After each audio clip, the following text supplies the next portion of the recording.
Daddy Ren, Mami Emmy, Princess Nicole Yala at si Prince Clarence.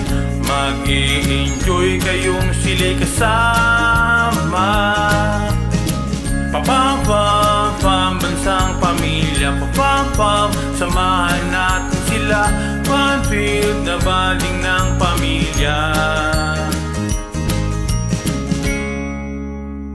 Hi everybody! Ito po si Mommy Nicole Yala, and as you all know, ako po ay isang radio DJ, at dahil because ako po ay isang radio DJ, napakarami ko pong earphones. Yan. So, sari-sari po yung earphones ko. Kung nagtatanong kayo, bakit ba meron po akong sariling earphones, meron po kasi akong skin disease sa tenga. Kaya ayoko pong gamitin yung earphones ng radio booth ng Love Radio. Baka mahawa sila sa sakit ko. Charot! Hindi naman. Yung collection ko ng earphones started with my husband kasi na-realize niya parang this is my job, this is my career, ito yung ikinabubuhay ko, so why not use equipment o yung mga gamit na makakatulong sa ikabubuhay ko. And then I started collecting yung mga limited edition na mga earphones. So it started with yung Diamond Tears. Yan, mamaya papakita ko po yung iba ko pong mga earphones. So it started with Diamond Tears.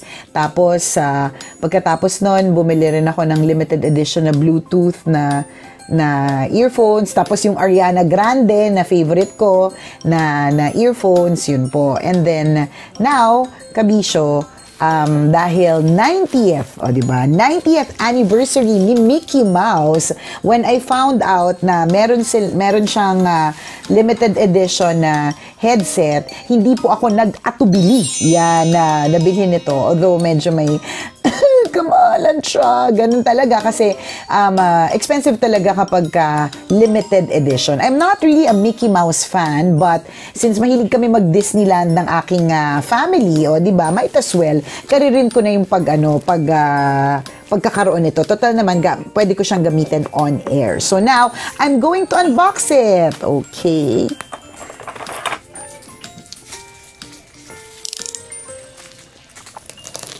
Bagong-bago. I bought this online. Yung online seller is from Australia, pero I think malamang Pilipino din siya. Kasi pag bumibili ko sa kanya, Tagalog siya. Yan. There. Okay. Cute! Diba? So cute. Wow! So, it's wireless. So, malamang Bluetooth siya. So, as you can see, nakasulat dito, sabi ni Walt Disney, I cannot think of the pictorial story without thinking about the complementary music which will fulfill it. Mema. Mema si Walt Disney para masabing Yan. Ako, excited ako dito. What does it look like kaya? Wait lang po. So, it's a Mickey's 90th Anniversary Edition. So, Beats po siya. Yung brand niya is Beats. So, may mga headset po ako na Beats. Okay. Natatakot po akong masira yung box. Yee! Okay. And then, let's open it.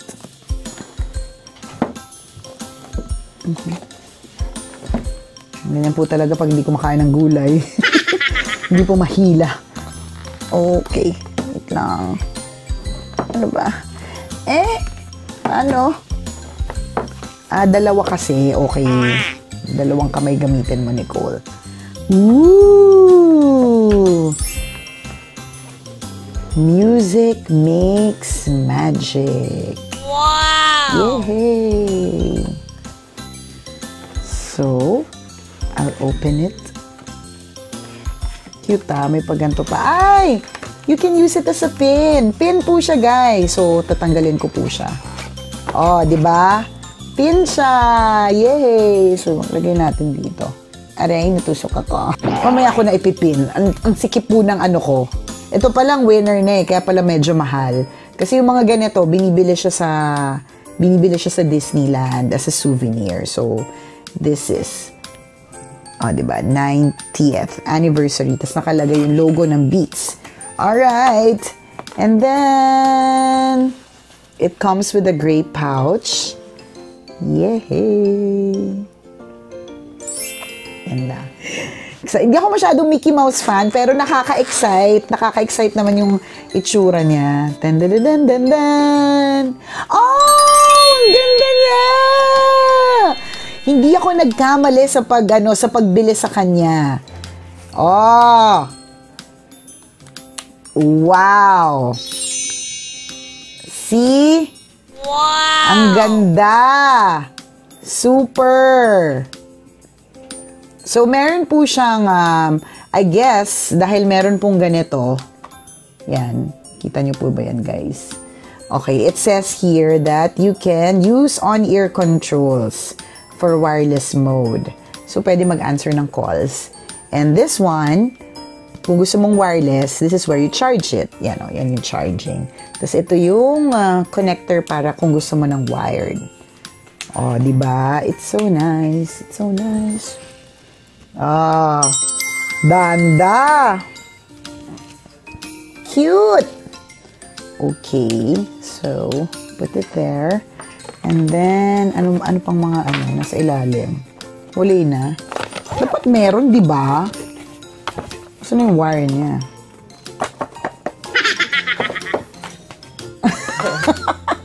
Saan nakalagay? Tsungak-tsungak. Kasi guys, kaya nga may ganito, di ba? Para hilahin mo siya pataas. Ano na? Parang first time. So, it comes with this. Ano ba ito? Yan. So, meron siyang USB cable for charging. And then, meron din pong, of course, yung para sa wired. Malamang ito ay instruction. Paano wag maging tanga habang ginagamit itong headset ni Mickey Mouse, diba? So, yan. Meron siyang instruction and sticker! Yon. So, this Beats Solo Wireless Mickey Mouse headset comes with a sticker. It comes with a collector pin. So, this one is limited edition. Collector pin siya. Of course, yung mismong headset. Yan. So, and instructions on how to use it. You can connect it. And then you start listening. Madali lang naman po siya. It's like connecting to your Bluetooth device on kung paano niyo po kino-connect yung Bluetooth device ninyo sa inyong mga headset. Ganun din po 'yon. So wag ko nang demonstrate 'yon kasi carry niyo na 'yon. Alam niyo na 'yung kung paano. Basta i-enjoy ko na lang po 'to. I can use this on air. And I can use this anywhere kasi compact siya, handy, tapos super cute. And I'm sure si Princess, hihingin niya to. Diba? So, dahil reyna po ako ng bahay po namin at sabi ng asawa ko, reyna daw ako ng radyo. Kaya ito yung isa sa mga earphones na bought online. Yan, so, it's Crown headphones. Medyo alanganin nga lang po siyang suotin kasi para kapuntangan nito sa jeep. Suotin mo to sa MRT, hahablutin. Suotin mo to sa PNR, hindi ka makakalabas ng buhay, diba? So, lang siya, it's just one of my collection na tinatago ko lang po and I don't really use it a lot, only for special cases. And this is a vlog, kaya ayun, sinuot ko po. So anyways, nahihirapan na po ako kasi hindi ko po kayo marinig. Hindi ko marinig yung sarili ko. So, alisin ko na po. Yan. So, this is Crown headphones. Available po yan online. And I think they also have a website. So, gusto ko rin pong makabili nito ng color pink. Meron sila lumabas na color pink. So, soon. Pag-iipunan ko po muna. So, there. So, nag-start po yung fascination ko for headphones dahil sa asawa ko. Yung asawa ko kasi, sabi niya sa akin na this is your career, you plan to do it for the rest of your life. So, why not use yung equipment na matutuwa kang gamitin? So, dito ako nagsimula sa Beats by Dr. J. So, binili namin to sa saan ba namin to binili? Basta binili namin to somewhere, yan. So, dito ako nagsimula. So, cute siya. It's handy. You can fold it. Ayan. Tapos, it comes with a hard case. Tapos, ang kagandahan sa kanya, it's color pink. Kaya ako natuwa talaga sa kanya ng bonggang-bongga.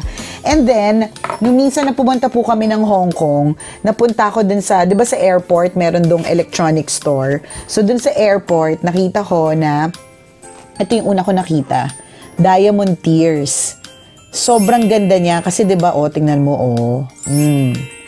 So nung nakita ko 'to, kahit pauwi na po ako ng Pilipinas at ubos na po yung pera ko, nang limos po ako sa mga taga-airport para makabili. So binili ko siya, and then every time that I go to Hong Kong, I make sure that I check the electronic store or check out ko yung kanilang mga yung mga audio stores to find out if there are more Diamond Tears. Kasi sabi sa akin na nagbabantay doon, meron daw dalawa pa. And true enough, meron. So this, ganda. And I found another one, yung gold, this. Yay! Ganda. So, there. Tapos, yun nga, I don't just buy headphones. Sa totoo lang, hindi lang sa quality. I buy headphones just more so because of how it looks like. So, kung titingnan ninyo, very, very colorful siya, tapos kakaiba, tapos yung iba, limited edition. So, ito, syempre, binili ko, nakita ko, pink siya. It's not just pink, it's bright pink. And, this is one of my more expensive ones. Beats po siya. Yan, nabili ko rin po siya sa Hong Kong. Hindi ko lang po alam, guys, baka pwede kayong mag-comment sa comment section kung saan po nakakapalit ng ganito. Kasi sobrang favorite ko po to, lagi ko po itong sinusuot. Kaya ayan, obvious po, di ba, gamit na gamit, wasak na wasak, gamit na gamit eh. Tapos ito, nabili namin ni Hobby sa NBA store in Nuvali. So, meron dalawa. Actually, tatlo to. Alam ko may green pa. Hala, nasan yung green? Ay, nakakaloka. Parang nawawala yung green. Alam ko merong green. So NBA siya. So, obviously, kahit hindi naman ako NBA fan, kasi nga, I buy headphones for how they look like. Kung ano itsura nila, gusto ko unique. Binili namin siya. So, Lakers po to. It's actually, ang tatak nito is Skull Candy. Yun. So, ito din. Ito naman is Knicks.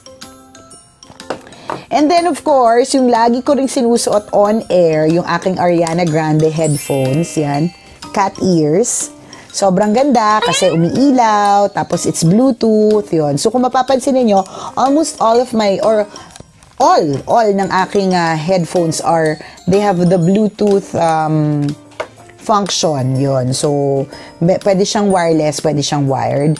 And syempre, because I'm a Hello Kitty fan, hindi ko pinalagpas ito. So, nakakatuwa kasi yung Beats, they come up with unique, or they partner with they partnered with Hello Kitty, and then they also partnered with Disney to come up with limited edition headphones. So, there. So, yun po yung mga headphones ko. So, kung meron po kayong mga alam pa na mga kakaibang headphones na sa tingin nyo fit sa aking collection, please, mag-comment lang po kayo sa comment section. Yon. So, thank you for watching, guys. Maraming salamat.